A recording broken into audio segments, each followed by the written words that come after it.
Vivo S1 Pro network complaint வந்த செட்டுங்க. இது network IC மாற்றியும் network வரலிங்க. ஏன் அப்படின்னா சிபியும் கம்ப்ளைண்ட் இருந்துச்சு. சிபியும் ரீபால் பண்ணி வச்சியும் ரெடி ஆகலைங்க. இதுக்கு ஒரிஜினல் ஐசியும் போட்டு பார்த்தாச்சு, வெளியே கிடைக்கக்கூடிய ஐசியும் வாங்கி போட்டு பார்த்தாச்சு, அப்பவும் செட் ஆகலைங்க. இந்த செட்டு ரிட்டன் தான். கஸ்டமருக்கு ஒரு சாரியை சொல்லி இந்த செட்டில் என்னெல்லாம் வேலை செஞ்சோன்னு கஸ்டமருக்கு விளக்கம் கொடுத்து இந்த செட்டை ரிட்டன் கொடுக்க போகிறோங்க.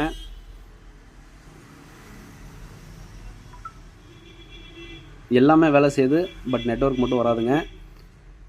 இந்த மாதிரி ஒரு சில நேரத்தில் டெக்னீஷியனுக்கு ஃபெயிலியர் ஆகிறது சகஜமாக எடுத்துக்கிட்டு அடுத்தடுத்து கஸ்டமரை பார்த்துட்டு போயிட்டே இருக்கணும்.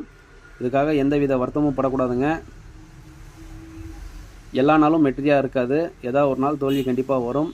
அந்த தோல்வி வரும்போது கரெக்டாக நம்ம அந்த தோல்வியை ஏற்றுக்கிட்டு அடுத்த வேலையை பார்த்துக்கிட்டு போயிட்டே இருக்கணுங்க. இன்னும் மேலே நம்ம சேனலை சப்ஸ்கிரைப் பண்ணலையோ அவங்களாம் கொஞ்சம் சப்ஸ்கிரைப் பண்ணுங்கள், லைக் பண்ணுங்கள், கமெண்ட் பண்ணுங்கள், ஷேர் பண்ணுங்கள். மறக்காமல் இந்த பெல் ஐக்கானை கிளிக் பண்ணிடுங்க. புதுசாக யூடியூப் சேனல் ஆரம்பிச்சிருக்கிற அனைவருக்கும் கொஞ்சம் சப்போர்ட் பண்ணுங்கள், லைக் பண்ணுங்கள். Thank you friends.